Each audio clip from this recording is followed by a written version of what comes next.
یہ کوئی مزے کی بات نہیں ہو رہی، یہ ایک ہیوی بات کی جا رہی ہے، ایک فیور اللہ تعالیٰ یاد دلا رہے ہیں. تو ایسے نہیں کہ لیلا فی قریش، نہ نہ نہ نہ نہ، آپ کو اسے زور سے اور زور لگا کے محسوس کر کے پڑھنا ہے کہ اس میں ایک وزن دار بات ہو رہی ہے.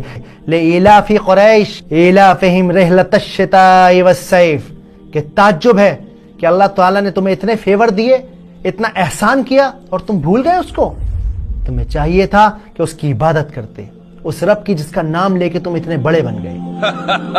کعبہ کے رکھوالوں کا میرے دربار میں ہمیشہ استقبال ہے. اب جب آپ صلی اللہ علیہ وآلہ وسلم کی ہم سیرت کو دیکھیں گے، ساری زندگی کو دیکھیں گے اور ابراہیم علیہ السلام کی زندگی کو بھی دیکھیں گے، تو آپ کو پتہ چلے گا کہ سارا کا سارا معاملہ، وہ سارا راز اس تیسری آیت میں ہی چھپا تھا. آپ صلی اللہ علیہ وآلہ وسلم نے ساری زندگی لگا دی کہ بندہ اپنے رب کی عبادت کرے، ایک توحید پہ رہے، ایک رب کی عبادت کرے. اللہ اور بندے کے درمیان اور کوئی نہیں. بندے کو ہاتھ پھیلانے، اپنے رب سے دعا مانگنی ہے. بیچ میں یہ سوچنا ہی نہیں کہ میری بات رب تک کیسے پہنچے گی. وہ رب کا بنایا ہوا بندہ ہے تو اس کی بات رب تک پہنچے گی ہی پہنچے گی.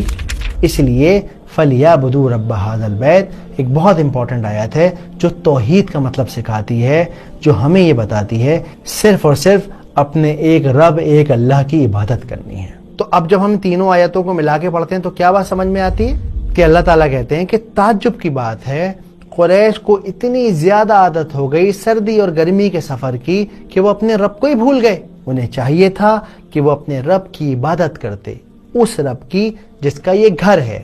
اللہ اکبر. اب یہاں ایک سوچنے والی بات ہے کہ قریش تو یہ بھی کہہ سکتے تھے کہ ارے بھائی کس اللہ کی عبادت کریں، کون سا اللہ، ہم نے تو کعبہ کے اندر 360 بتوں کو رکھ رکھا ہے، بتاؤ کون سے کی عبادت کرنی ہے. تو اس کا جواب اللہ سبحانہ و تعالیٰ چوتھی آیت میں دیتے ہیں.